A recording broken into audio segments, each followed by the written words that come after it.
We've seen this wave of weak guidance charting a rough road ahead for auto stocks. Stellantis, the latest company slashing its outlook. And joining us now is Daniel Roeska, who is Bernstein senior analyst who covers this group.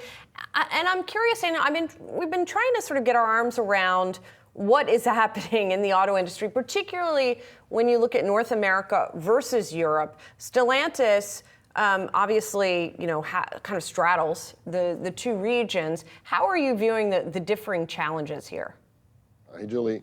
Look, I think the U.S. market has been on a path of mean reversion. Remember how car prices shot up during the pandemic, and it's been coming down ever since. I think the U.S. specifically for Stellantis has seen a situation where Stellantis took prices up far faster than GM and Ford have over the past couple of years.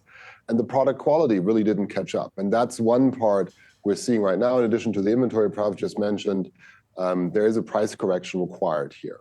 In Europe, I think we're seeing a more general slowdown of the economy, but nothing like the kind of mean reversion we are seeing in the US for Stellantis. So Europe, while not great, is still on a fairly decent path. And if you look at the guidance that the company gave today, what it actually implies for the second half is that in North America, Stellantis will not earn any money. So margins likely dropping almost to 0% for the North American business in the second half. And that's in stark contrast to Europe, where we're still at 5 to 6%, or also other rest of world markets like Brazil or South America and Africa, where the company is still earning mid-teens margins right now. And Daniel, I want to ask you about the Chinese market as well, get your take on how healthy that market looks now and ahead, and also whether Chinese buyers, Daniel, are they still interested in American brands? Because I've read some reports that perhaps that interest is kind of waning. Oh boy. So, well, one good news for Stellantis, they're not that active in China, but the market in China overall has seen a massive overcapacity build from electric vehicle manufacturers popping up left and right. Big names you, of course, know like BYD or NIO. And that has really driven prices down, but it's also really accelerated innovation in the market. And Western cars, across the board, the Europeans and GM, for example, are seeing headwinds in China. And actually on GM, we think that it'll be really difficult for GM to regain its market position because they're lacking the electric tech in China. And so when you put it all together and you look across the landscape, I know, for example, you recently downgraded General Motors to a market perform. Where are you seeing value that people should be looking to buy right now within the auto industry, whether you're looking at the U.S. or some of these other international automakers? Look, we still think that there's a benefit to owning Ford at this point. We have an outperform on Ford because their Ford Pro business is really resilient, and they are starting to regain traction in the European EV market, and that will push them beyond consensus earnings on 25.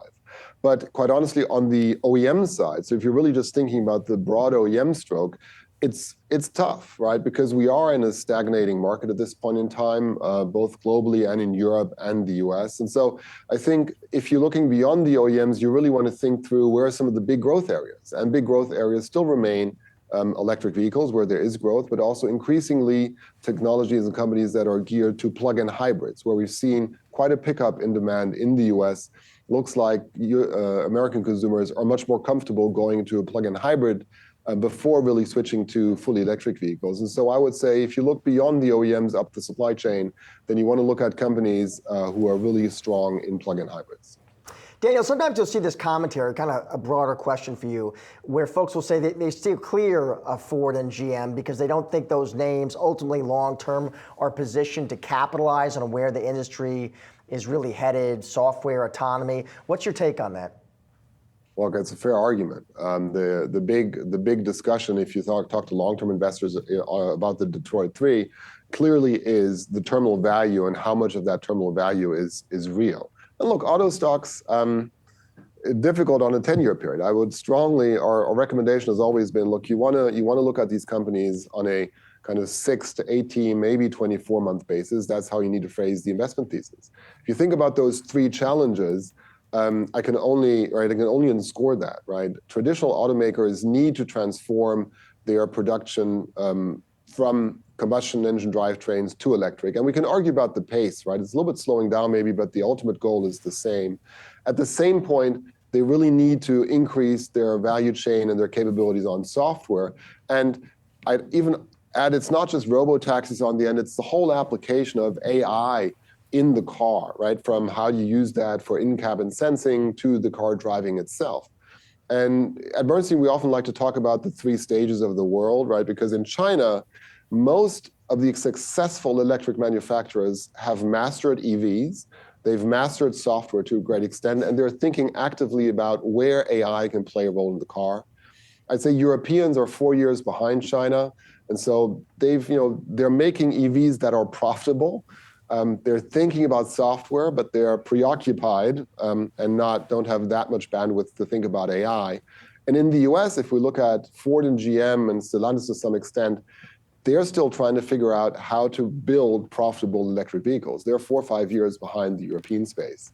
And I'm just worried that in the very long term, by focusing on the industrial transition, not being fast enough in innovating, these companies ultimately will need to concede market share. Well, and Daniel, just quickly as well, part of the problem in the US is that people don't necessarily want electric vehicles, right? It's hard to be profitable if you're not also doing the volume that you need to be doing. What do you think is going to be that tipping point here in the US to get people interested again in electric vehicles and get that volume out the door for the US automakers?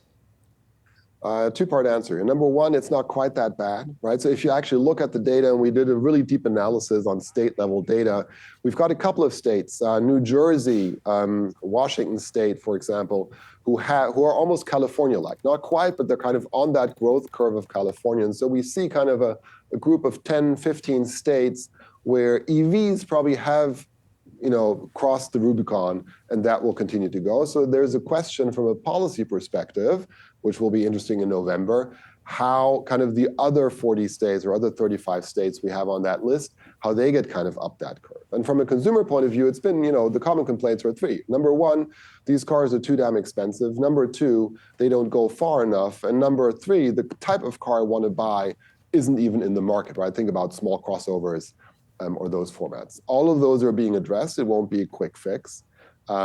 Pricing is coming down and will continue to come down as OEMs get smarter on how to make profitable EVs. Range and charging anxiety should be going down as the cars that are coming to market drive longer and we're getting more charging stations. But we're kind of in a feeling where Europe was 3, 4 years ago, kind of in this intermediate stage. And it's going to take 12, 24 months to get through that, I think, before everybody becomes a little bit more optimistic on BEVs again. Daniel, so great to have you on the show today. Thank you so much for joining us. Thanks, Josh. Talk soon.